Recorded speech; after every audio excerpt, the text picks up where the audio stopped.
ಜೋಶಿ ಮತ್ತು ಗಣೇಶ ನೇತ್ರಾಲಯದ ಸಂಗಮ ಸಂಭ್ರಮವನ್ನು ಹೆಚ್ಚಿನ ಸೇವೆ ಮತ್ತು ತಂತ್ರಜ್ಞಾನವನ್ನು ವಿಸ್ತರಿಸುವ ಸದುದ್ದೇಶದಿಂದ ಗಣೇಶ ನೇತ್ರಾಲಯವನ್ನು ನಾಡಿನ ಹೆಸರಾಂತ ಎಂಎಂ ಜೋಶಿ ನೇತ್ರ ವಿಜ್ಞಾನ ಸಂಸ್ಥೆ ಜೊತೆಗೆ ವಿಲೀನವಾದ ನಿಮಿತ್ತ ನಯನ ಸಭಾಂಗಣ ಗಣೇಶ ನೇತ್ರಾಲಯದಲ್ಲಿ ಶನಿವಾರ ಸಂಗಮ ಸಂಭ್ರಮ ಕಾರ್ಯಕ್ರಮವನ್ನು ಏರ್ಪಡಿಸಲಾಗಿತ್ತು.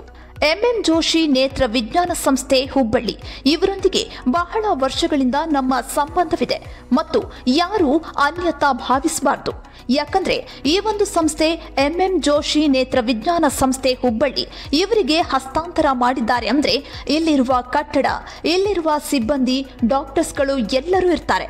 ನಾನು ಇಲ್ಲೇ ಇರುತ್ತೇನೆ ಎಂದು ಹೇಳಿದರು. ಇದರ ಮುಖ್ಯ ಉದ್ದೇಶ ಉತ್ತರ ಕನ್ನಡ ಜಿಲ್ಲೆಯ ಸುತ್ತಮುತ್ತಲಿನ ಮತ್ತು ಸಾಗರ, ಶಿವಮೊಗ್ಗದಿಂದ ಬರುವ ಜನರಿಗೆ ಉತ್ತಮ ಚಿಕಿತ್ಸೆ ನೀಡಲು ಈ ಒಂದು ಆಸ್ಪತ್ರೆಯು ವಿಲೀನವಾಗಿದೆ ಎಂದು ಹೇಳಿದರು.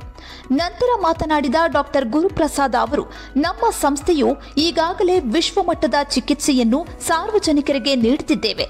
ನಿಮ್ಮಿಂದ ನಾವು, ನಮ್ಮಿಂದ ನೀವಲ್ಲ ಎಂದು ಹೇಳಿದರು. ನಂತರ ಮಾತನಾಡಿದ ಡಾಕ್ಟರ್ ಶ್ರೀನಿವಾಸ ಜೋಶಿ, 3 ದಶಕ ಸೇವೆ ಸಲ್ಲಿಸಿದ ಗಣೇಶ ನೇತ್ರಾಲಯ ಮತ್ತು 6 ದಶಕ ಸೇವೆ ಸಲ್ಲಿಸಿದ ಎಂಎಂ ಜೋಶಿ ನೇತ್ರ ವಿಜ್ಞಾನ ಸಂಸ್ಥೆ ಹುಬ್ಬಳ್ಳಿಗೆ ಒಟ್ಟುಗೂಡಿ ವಿಲೀನವಾಗಿ ಉತ್ತರ ಕನ್ನಡ ಜಿಲ್ಲೆಯ ಸುತ್ತಮುತ್ತಲಿನ ಜಿಲ್ಲೆಯ ಜನರಿಗೆ ಅಂಧತ್ವವನ್ನು ಹೋಗಲಾಡಿಸೋದೇ ನಮ್ಮ ಸಂಗಮದ ಮುಖ್ಯ ಉದ್ದೇಶ ಎಂದು ಹೇಳಿದರು. ಎಂಎಂ ಜೋಶಿ ನೇತ್ರ ವಿಜ್ಞಾನ ಸಂಸ್ಥೆ 91 ಲಕ್ಷ ಜನರಿಗೆ ಚಿಕಿತ್ಸೆ ಈಗಾಗಲೇ ನೀಡಿದೆ. ಅಲ್ಲದೆ ಇನ್ನು ಮುಂದೆ ಎಲ್ಲ ವರ್ಗದ ಜನರನ್ನು ಸೇರಿಸಿ ಸುಮಾರು 1 ಕೋಟಿ ಜನರಿಗೆ ಚಿಕಿತ್ಸೆ ನೀಡುವ ಉದ್ದೇಶ ಹೊಂದಿದೆ ಎಂದು ಹೇಳಿದರು. ಡಾಕ್ಟರ್ ಕೃಷ್ಣ ಪ್ರಸಾದ್ ಮಾತನಾಡಿ, ಒಂದು ಸಣ್ಣ ನದಿ ಮತ್ತು ಒಂದು ದೊಡ್ಡ ನದಿ ಸೇರಿ ಇಂದು ಸಂಗಮವಾಗಿದೆ ಅಂದರೆ ಅದರ ಉದ್ದೇಶ ಮತ್ತು ಭಾರತ ದೇಶದಲ್ಲಿ ಯಾವುದೇ ತಂತ್ರಜ್ಞಾನ ಬಂದಾಗ ಅಂತ ತಂತ್ರಜ್ಞಾನ ನಮ್ಮ ಎಂಎಂ ಜೋಶಿ ಅವರ ನೇತ್ರಾಲಯದಲ್ಲಿ ಇನ್ನು ಮುಂದೆ ಜಗತ್ತಿನಲ್ಲಿ ಸಿಗತಕ್ಕಂತ ಎಲ್ಲ ರೀತಿಯ ಸೌಲಭ್ಯಗಳು ದೊರೆಯುತ್ತವೆ ಎಂದು ಹೇಳಿದರು. ಶಿರಸಿಗೆ ಮತ್ತು ನಮ್ಮ ಉತ್ತರ ಕನ್ನಡ ಜಿಲ್ಲೆಗೆ ಇವತ್ತಿನ ದಿನ ಅತ್ಯಂತ ಮಹತ್ವದ ದಿನ. ಇಡೀ ದೇಶದಲ್ಲಷ್ಟೇ ಅಲ್ಲ, ವಿದೇಶದಲ್ಲೂ ಪ್ರಸಿದ್ಧಿಯನ್ನು ಪಡೆದಂತಹ ಡಾಕ್ಟರ್ ಎಂಎಂ ಜೋಶಿ ನೇತ್ರಾಲಯ ಹುಬ್ಬಳ್ಳಿ ಇವರು ನಮ್ಮ ಶಿರಸಿ ಗಣೇಶ್ ನೇತ್ರಾಲಯದವರ ಜೊತೆ ಸೇರಿ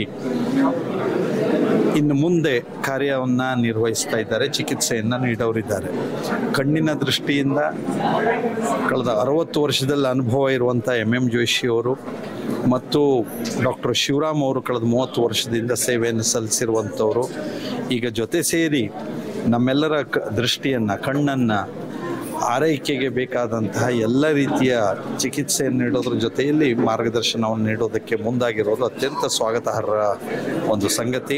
ಇವತ್ತು ಶಿರಸಿ ಬಹಳ ಅದ್ಭುತವಾಗಿರ್ತಕ್ಕಂಥ ಕಾರ್ಯಕ್ರಮದಲ್ಲಿ ನಾವೆಲ್ಲರೂ ಕೂಡ ಭಾಗಿಯಾಗಿರುವಂತಹದ್ದು. ಶಿರಸಿ ಗಣೇಶ್ ನೇತ್ರಾಲಯ ಜೊತೆಯಲ್ಲಿ ಎಂಎಂ ಜೋಶಿ ನೇತ್ರಾಲಯ ಇವತ್ತು ಶಿರಸಿಗೆ ಬಂದು ಇವರ ಜೊತೆ ಸೇರಿ ಈ ಭಾಗದ ಎಲ್ಲ ಜನರು ಕೂಡ ಒಳ್ಳೆಯ ಸೇವೆಯನ್ನು ಸಿಗುವಂತಹದ್ದು, ಒಳ್ಳೆಯ ಹೆಸರಾಗಿರ್ತಕ್ಕಂಥ ಸಂಸ್ಥೆ ಎಂಎಂ ಜೋಶಿ. ಅಂಥ ಹಿರಿಯರ ಸಮ್ಮುಖದಲ್ಲಿ ಇವತ್ತು ವಿಲೀನಗೊಂಡು ಬರೀ ಶಿರಸಿ ಒಂದೇ ಅಂತಲ್ಲ, ಇಡೀ ಜಿಲ್ಲೆಯಲ್ಲಿ ಕೂಡ ಇದರ ಉಪಯೋಗವನ್ನು ಜನಗಳು ಕೂಡ ತಗೊಳ್ಬೇಕು ಅಂತ ವಿನಂತಿಯನ್ನು ಮಾಡ್ಕೊಳ್ಳೋಕೆ ಬಯಸ್ತೇನೆ ನಾನು. ಇವತ್ತೊಂದು ಉತ್ತರ ಕನ್ನಡ ಜಿಲ್ಲೆಯ ಇತಿಹಾಸದಲ್ಲಿ ಒಂದು ಮೈಲಿಗಲ್ಲು ಅಂತ ಹೇಳಬೇಕು. ಶಿರಸಿಯಲ್ಲಿ ನಡೀತಿರುವಂತಹ ಗಣೇಶ್ ನೇತ್ರಾಲಯ 30 ವರ್ಷಗಳಿಂದ ಅದ್ಭುತ ಕಾರ್ಯ ಮಾಡ್ತಾ ಇದೆ. ಇನ್ನೂ ತಮ್ಮ ಕಾರ್ಯ ವಿಸ್ತಾರ ಆಗಲಿ, ಎಲ್ರಿಗೂ ಮುಟ್ಲಿ, ಈ ಜಿಲ್ಲೆ ಎಲ್ರಿಗೂ ಮುಟ್ಲಿ ಅನ್ನೋ ಉದ್ದೇಶದಿಂದ ಹುಬ್ಬಳ್ಳಿ ಎಂಎಂ ಜೋಶಿ ಸಂಸ್ಥೆಯ ಜೊತೆಗೆ ಒಪ್ಪಂದ ಮಾಡ್ಕೊಂಡು ಇಬ್ಬರು ಮಿಲನ ಆಗ್ತಾ ಇದೆ, ಸಂಗಮ ಆಗ್ತಾ ಇದೆ. ಈ ಸಂಗಮದಿಂದ ಇಡೀ ಜಿಲ್ಲೆಯ ಜನರಿಗೆ ಅನುಕೂಲ ಆಗುತ್ತೆ. ಯಾಕಂದರೆ ಅಲ್ಲಿರುವಂಥ ತಂತ್ರಜ್ಞಾನ ಇಲ್ಲಿಗೂ ಬರುತ್ತೆ ಮತ್ತು ಅಲ್ಲಿರುವಂಥ ವಿಜ್ಞಾನಿಗಳು, ವೈದ್ಯರಿದ್ದಾರೆ, ಅವರ ಜ್ಞಾನ ಇಲ್ಲಿ ಸಿಗುತ್ತೆ.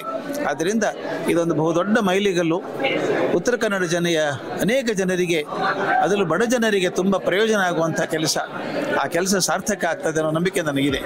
ಈ ಸಮಯದಲ್ಲಿ ಡಾಕ್ಟರ್ ಕೆವಿ ಶಿವರಾಮ ದಂಪತಿಯನ್ನು ಸುಮಾರು ವರ್ಷಗಳಿಂದ ಆಸ್ಪತ್ರೆಯಲ್ಲಿ ಸೇವೆ ಸಲ್ಲಿಸಿದ ಸಿಬ್ಬಂದಿಗಳಿಗೆ ಸಂಸದ ವಿಶ್ವೇಶ್ವರ ಹೆಗಡೆ ಕಾಗೇರಿ, ಶಾಸಕ ಭೀಮಣ್ಣ ನಾಯ್ಕ ಅವರಿಗೆ ಎಂಎಂ ಜೋಶಿ ಗಣೇಶ ನೇತ್ರಾಲಯದ ವತಿಯಿಂದ ಸನ್ಮಾನಿಸಲಾಯಿತು. ಈ ಸಂದರ್ಭದಲ್ಲಿ ಮಾಧುರಿ, ರವಿ ಹೆಗಡೆ ಗಡಿಹಳ್ಳಿ ಮತ್ತು ಮಹಾಸಂಗಮದ ಎಲ್ಲ ವೈದ್ಯರು ಹಾಗೂ ಸಿಬ್ಬಂದಿಗಳು ಉಪಸ್ಥಿತರಿದ್ದರು.